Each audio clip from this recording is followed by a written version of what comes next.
This year's camp theme is What a Wonderful World. And that is a great theme, especially for Indonesia, because Indonesia is one of the most diverse and exciting places on earth. And these students are the people who will be taking care of it in the future. They're really saying, I love you. The camp theme this year is great because it allows the students to make connections to their country because they have a beautiful country with a lot of nature, but it also allows them to make a local connection to where they are. I see beach of white and river too. I see big wave coming to me, and I think to myself, what a wonderful world. Usually before this camp, I'm not a really good boy. There is many things that I learned about. I didn't really care about the world, and I don't know about how Indonesia is wonderfully. And after this camp, I see that, wow, Indonesia is wonderful. I see friends shaking hands, saying, how do you do? They're really saying, I love you.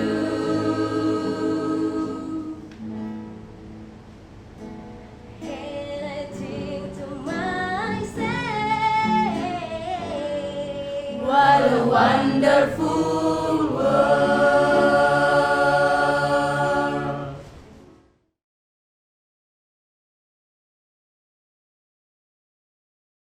Are you stressed out yet? Yeah. It's a lot of work. Prior to camps, the University of Indonesia will sit together with fellows from Rilo to prepare for the camps. We prepare together the schedule, the sites, to make sure the camp will run smoothly. I think when you run a language camp, you have to take two things into consideration. Because it's a camp, you need access to the outdoors. So you need a place where you have a lot of outdoor space where you can do activities outdoors and the students feel like they're surrounded by nature. I think that's important. But because it's also an English camp, you need some basic infrastructure to run activities. You may need to use a projector. You may need to be in a room where the students are more focused. Camp organizers need also to consider weather. Yes. Choose the right time to run a camp, and then make a plan B when it rains.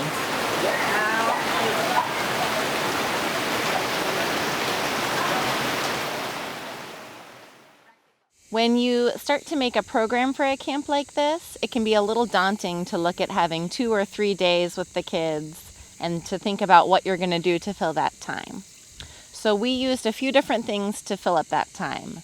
We did workshops, which are more educational sessions where students are learning something or learning how to do something. Another thing we did was a lot of different games, both small group games and full group games.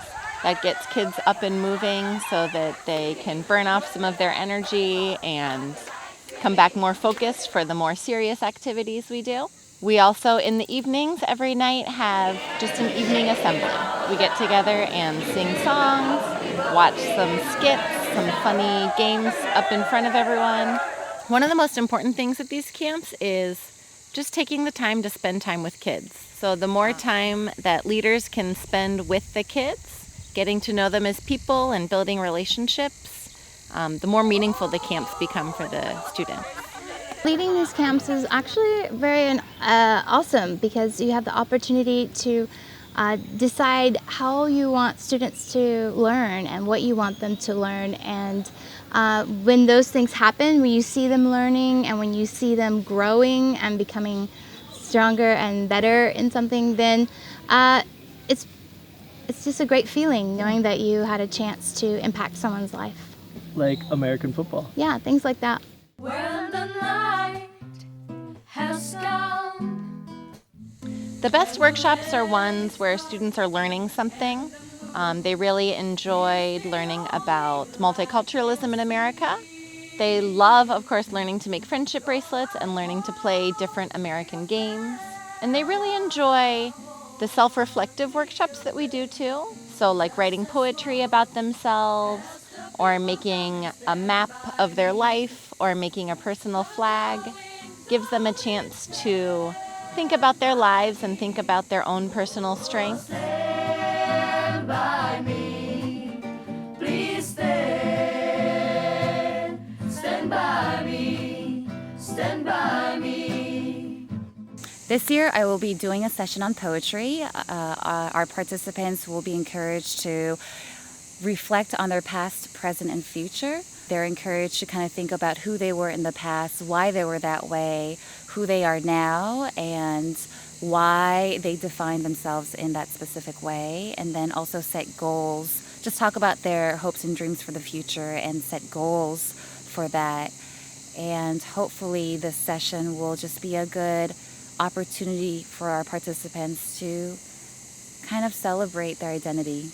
So my workshop is entitled Pronunciation, but it really talks about the schwa, the relaxed sound and because that sound creates a lot of rhythm for English, the workshop teaches the kids about rhythm of the American English language and starts introducing them to how to speak more native-like. It sounds like this. Kids go to camp. The kids go to the camp. Kids go to camp. The kids go to camp. The kids are going to the camp. The kids are going to the camp. The kids are going to the camp. So this sounds like, because this T is between, it sounds like a D. Alright? Meet 'em. Where did he meet him? So where did he meet him? Where did he meet him?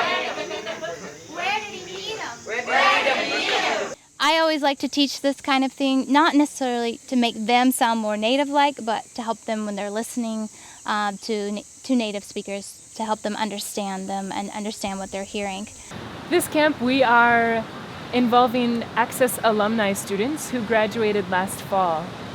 And this is a new pilot project that we are trying to see if the sustainability can continue without outsiders coming in to run the camp. Today I will do some games for them, like spelling bee, just to make it easier to learn about English vocabulary. S-C-H-D-U.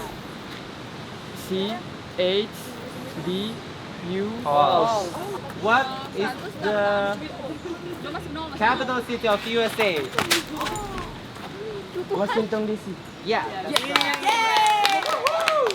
Watermelon, watermelon, papaya, papaya, banana, banana, fruit salad, fruit salad. Faster!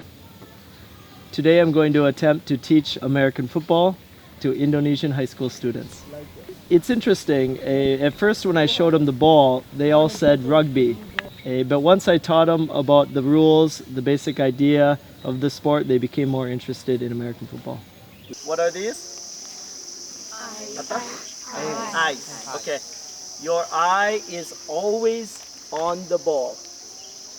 Okay? Because if your eye is not on the ball, you...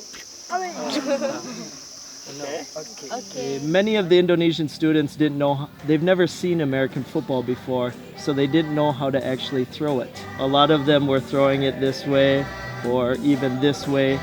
Once I taught them how to use the grips, they had a better idea of how to naturally throw the football.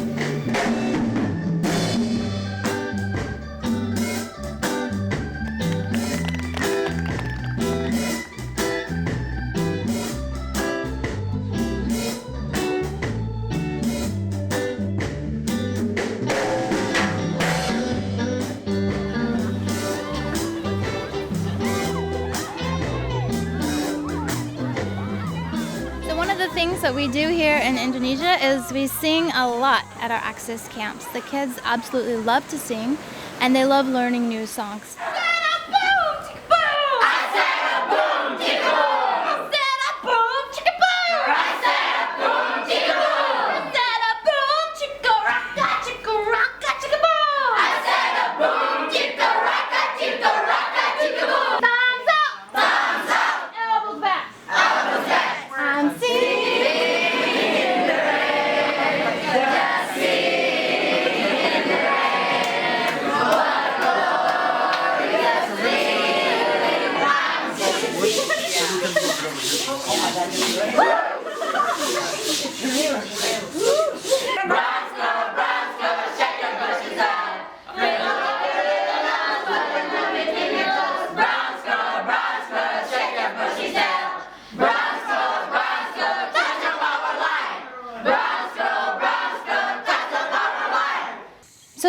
be used for many times in your camp. It's a great way to unite the students when they first come together. It's a great way to just get them being a little crazy when they're not, when they don't know each other yet or don't know you yet. They maybe think that teachers are a little too serious and scary. It's a fun way to just get everybody to relax and to be ready to just enjoy camp. Tonight we'll be having a bonfire with s'mores and singing camp songs around the fire, which is really special because it adds to the bonding experience of summer camp. I see my lecturers, my teachers, graduated from American University, and they talk about America's traveling here and there, and it really makes me like, if he could do it, I can do it. Shoot for the moon. Even if you fail, you land among the stars. My unforgettable moment is when we had a campfire and we sing together there. And the song was very sweet.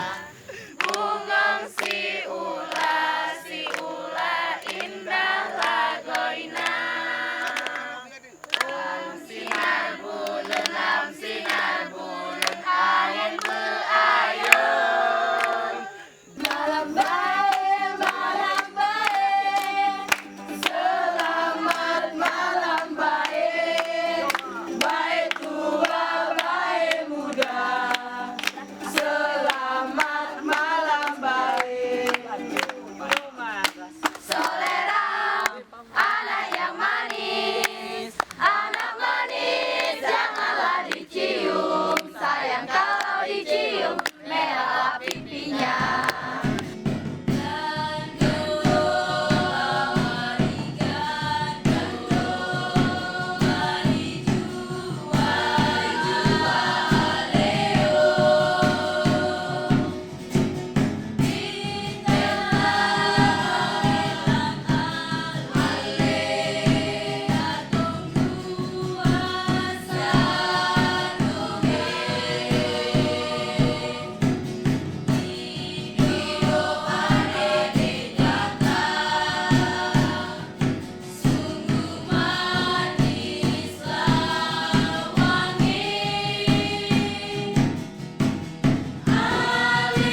Before the camps, the kids might have thought that Americans are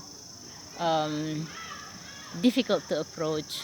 They are superiors to others, and they might have negative opinions toward Muslims. But through the experience during the camps, then they know that Americans are just like them. Through the uh, interactions during the camp, then they learn that Americans are very friendly, and that what they thought earlier was wrong. I do believe that this can make their minds open and they will be an open-minded person because like they have the activities that they do not normally have in their daily lives and they also mingle with the elves which I have to say that it's a rare experience for them to speak directly to the natives and they can share the cultures and everything and it does open their mind. In order for us to live in harmony, we have to be accepting to differences and we have to know how to deal with differences.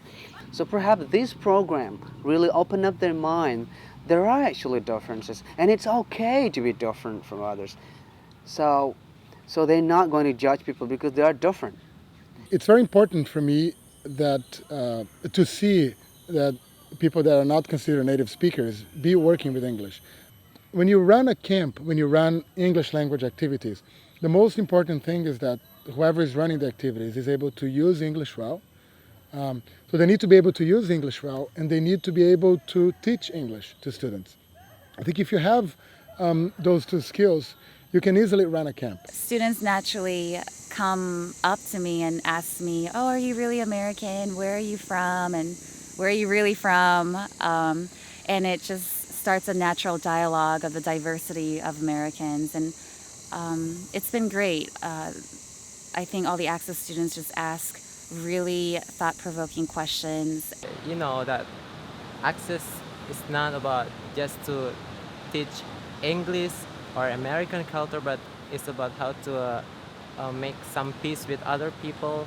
As the students of Access, we must to show to the world that we must to do something for the world because life is only one time, and you must to do something in your life for other people.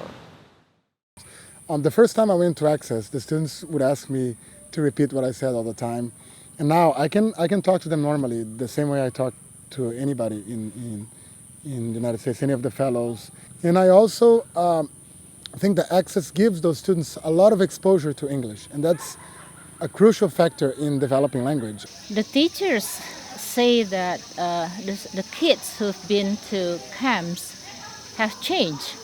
Before the camp, they look shy, not confident, but after the camp, they look very confident and they keep talking about the camps to their friends, making others jealous and want also to go to the camps.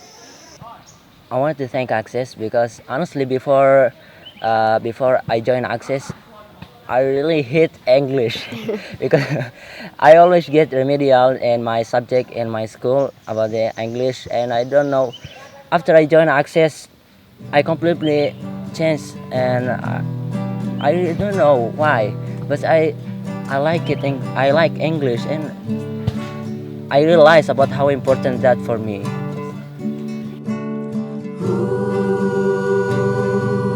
Stand by me. Oh yeah, oh my darling, stand by me. No matter who you are, no matter where you go in life, you gon' need somebody to stand by you. No matter how much money you got or the friends you got, you gon' need somebody to stand by you. When the night has come and the land is dark,